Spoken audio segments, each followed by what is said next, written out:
welcome to another episode of Scott Reads Comics. Today I'm going to have another of my irregular installments entitled 5 Favorites. And this time around, I'm going to focus on my 5 favorite single issue stories or one-shot stories, however you want to put it. The one main rule on this selection of a top 5 for me is I've got to actually own some version of the comic. So we're going to start with a couple of honorable mentions. The first one being Captain America 255. Did not crack my top 5, but this is the last issue of the famous Byrne-Stern run of Captain America, published in 1981 by Marvel Comics. And this was an incredible 8-issue run on Cap that could have gone longer if not for editorial meddling. And it ended with this amazing retelling of Captain America's origin by the great John Byrne on the art, Roger Stern writing. And this is all Byrne, actually. Let's see. They do have a special thanks to Joe Rubinstein, inker of Today, but I'm not sure if he actually inked this or not. Sometimes when I look at these pages, I think maybe it was just all Byrne, but that's neither here nor there. We get a fantastic retelling of a young Captain America in the World War II era. Oh, I can't resist. Let's check and see how much Hulk 181 would have cost me had I had the foresight to order it. $20. $20. Thanks, Mile High Comics. I should have ordered it. I could have ordered it, but I didn't. Anyway, moving on. Yeah, Cap 255. What a memorable story. Retelling Cap's origin. A great single-issue story. And worth the price of admission alone is this incredible 2-page spread, which I may have shown on the show before when I did my Captain America Joins the Avengers episode, for the simple fact that we get the awesome shot of Giant Man pulling the half-frozen Cap from the icy waters of the Atlantic. And of course, it sort of ends on a contemplative note, and with Steve Rogers, Captain America, basically telling himself it's worth it. Everything, all the work, the sacrifice, the loss, the time. And so, yeah, honorable mention number 1, Cap 255. I think you saw honorable mention number 2 when I moved my stack aside. It's New Teen Titans 38, who is Donna Troy, with an incredible Marv Wolfman story, an amazing George Perez artwork, aided by Romeo Tungal. There isn't a single superhero fight in this story. This is all a mystery, and it's Robin, Dick Grayson, helping one of his best friends, Donna Troy, Wonder Girl, find out the true history of her origin. It had been shrouded in mystery to that point. If there's one thing I hate about Crisis on Infinite Earths, it's that it invalidated this story. There's a lot of quibbles folks have with Crisis on Infinite Earths, but this is one of the single greatest stories, I think, ever in superhero comics, simply because it's so well crafted and well drawn and well told by this team. Everyone just going great guns on this one. Just a phenomenal story. And it's all about detective work. It's about family. It's about emotions. It's about loss. It's about rediscovery. So it's incredible, and my goodness, does Perez draw a gorgeous Donna Troy. Wow. Really amazing. And Dick gives her probably the greatest pre-wedding present that anyone could have. He gives her a new family, which is pretty awesome. And again, so brilliantly told by Perez and Wolfman. And this almost wordless page at the end is so great. As in finding peace for Donna Troy, a tortured Dick Grayson finds peace for himself, reaching out to Starfire, who is his love interest on the team. Just a lovely story all around. Definitely in the top 10, just didn't quite crack my top 5. So in no particular order, here's the top 5. X-Men Annual number 3. Just an amazing story all around. And again, we have another appearance of George Perez on this list, as this is George Perez's only crack really at doing the interiors on the Uncanny X-Men. He did several covers, but the interiors, this is the only story, and it is awesome. And it really does suggest that what if George Perez had been the artist on Uncanny X-Men and not John Byrne? Then you could flip it, what if Byrne had done New Teen Titans? But this is phenomenal. It's kind of a pat story because it's Archon, and it seems like every Archon story is the same.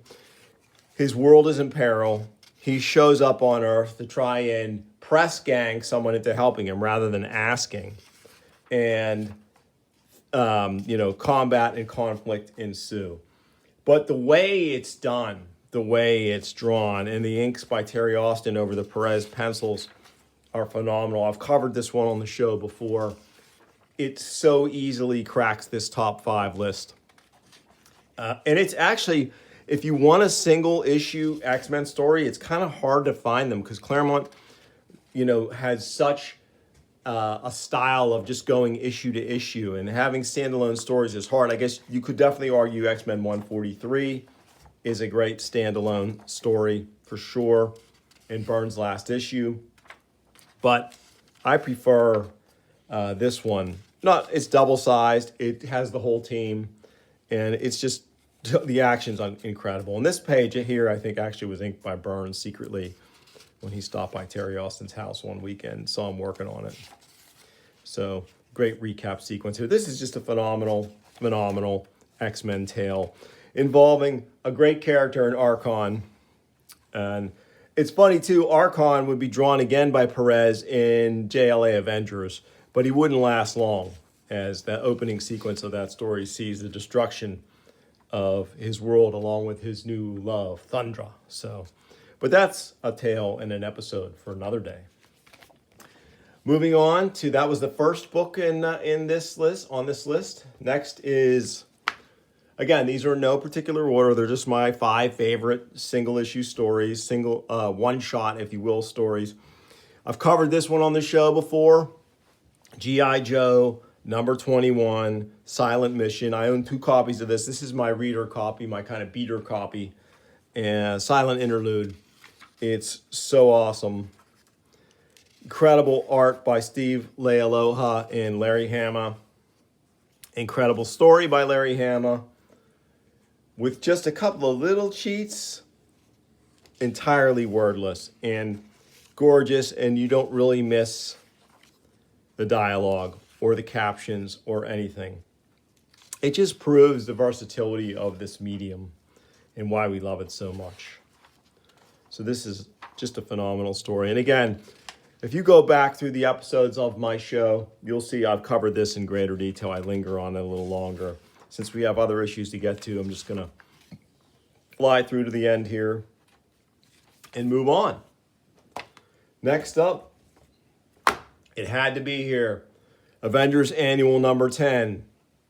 This is a facsimile edition. I own 2 copies of the regular edition, but I'm just going to go through the facsimile edition. Even though it does have slick paper, the colors are nice and vivid. And I covered this in detail in one of my earlier episodes. This is the first appearance of Rogue. It has, of course, what we just saw, a cameo by the X-Men. Incredible Michael Golden artwork and colors, I believe. Michael Golden is also the colorist. The Armando Gil inks here are incredible. This might be the single greatest comic of the modern era of comics. I just love it so much. Not only in how it's presented in the fight scenes, the classic superhero fight scenes, but Chris Claremont takes up a larger cause in this issue, bringing Carol Danvers, Ms. Marvel, back and giving her the reckoning that she deserves with the Avengers, who so cruelly abandoned her in the horrible Avengers issue number 200. Just a terrible story, which I also covered on the show. And this gives her a little bit of justice. I love the reproduction on this D&D ad here in this facsimile edition too. Awesome here with Vision using his blast on the blob. Yeah, great. Just excellence in execution. What can I say? It's phenomenal. I think it would make a lot of people's lists, this issue. And it all depends on the parameters that you set up. This is, of course, attached to some previous continuity, but it's a standalone single issue story that resolves a huge injustice in comics that had taken place about a year before. Love this Spider-Woman house ad too, really nice. So Avengers Annual 10, we're down to 2. This is one that might be a surprise to some, but maybe not others. Hulk 205. Now, you could easily go through Hulk's run and pick, since it was kind of a monster of the week situation in Hulk, pick any number of issues out as solid, standalone, single issue stories. Hulk was a peripatetic hero wandering around, running into foes of various types, battling them, then moving on. There were not a lot of multi-issue story arcs in Hulk's history, I think before Peter David got there. Maybe Mantlo did a few, but it was more of a kind of a monster of the week sort of thing. For this one has so much impact for me because this is the death of Jarella. At the hands of not a storied Hulk foe, but the Crypto Man. And great artwork by Sal Buscema and Joe Staton. Incredible script by Len Wein. And Jarella is in the Hulk's world, in the macro world, if you will. She's from a micro world. And in this issue, they encounter the Crypto Man, who has it in for the Hulk. And, of course, Banner transforms into the Hulk, and a battle royale ensues. And Jarella, in an act of heroism, is crushed by some debris, saving a child. And Hulk just loses it. Letter from Ralph Macchio here, Marvel, soon to be a Marvel editor. Hulk loses it and takes the Crypto Man apart. But it's what happens after the fight that is so gripping. Look at this full page by Sal and Joe. I really love Joe Staton's inks on Sal's pencils. They gave him a solidity that was just really nice. And here, Hulk digs her out, and he's going to try and find anyone who can help. This is the childlike Hulk, remember. And he winds up at Gamma Base, and he takes her to Doc Samson, and there's nothing they can do. I'm sorry, Hulk. We were too late. There was nothing we could do for her. Huh? Jarella is dead? Dead? And Hulk he can't take it, and he melts down. Now, of course, it is going to flow into the next issue, but everything you need to know about Jarella and her fate happens in this one issue. And it's just incredible. And sad. Deeply, deeply sad. So, Hulk 205 in my top 5 one-shot standalone stories. And finally, we're going to finish up with a little bit of DC, a little bit more DC. We have Batman Special Number 1. And lo and behold, it's going to be more Michael Golden artwork. Mike W. Barr story, Michael Golden interior art. I don't know if he does the colors. I think he does, because he is merely listed as Michael Golden and Mike DiCarlo artists. So I'm assuming Golden also does the colors on this as well. And not sure who does the letters. Might be DiCarlo, because the letterer isn't listed that I can see. But this story is cool because it posits, what if Batman had a polar opposite who had a similar origin but turned to crime? And that's this little used character, the Wraith, who shows up in this story. And it's really cool to see, it's almost like an Elseworld story, but it's not. It's in the regular continuity of the Batman mythos. But seeing Michael Golden's Batman is really incredible, and seeing this Wraith character who is like the Batman's equal with a similar origin. It's just a really fun story and incredibly well rendered and well written by the creative team. So just a phenomenal tale. And I'm just going to page through so we can see a little more of this excellent Michael Golden artwork. There is eventually a showdown between the two characters that we get. The Wraith is threatening this lady in here. We can see them going at it. Really nice work here. DeCarlo's inks are strong on Golden's pencils here. I don't think he's necessarily the best inker for Golden, but the artwork is still incredible. And the fight we get, look at this open panel here and here, totally great. The fight we get ultimately is very cool. And the Wraith perishes in the end. And I guess that's why we never see him again, because I don't think anyone's brought him back. So, yeah, pretty great. That definitely was, when I thought of a top 5, this one sprung to mind when I was thinking, what Batman story could I do? But yeah, so all these stories, and it's fun. I'd like to hear in the comments, if folks want to comment, what are your 5 favorite, 3 favorite, 10 favorite sort of standalone one-shot stories in comics? My rules were I just had to own them. So there's quite a few others I'm sure out there that I don't own that I could definitely make, might crack my list. But I'd like to hear yours.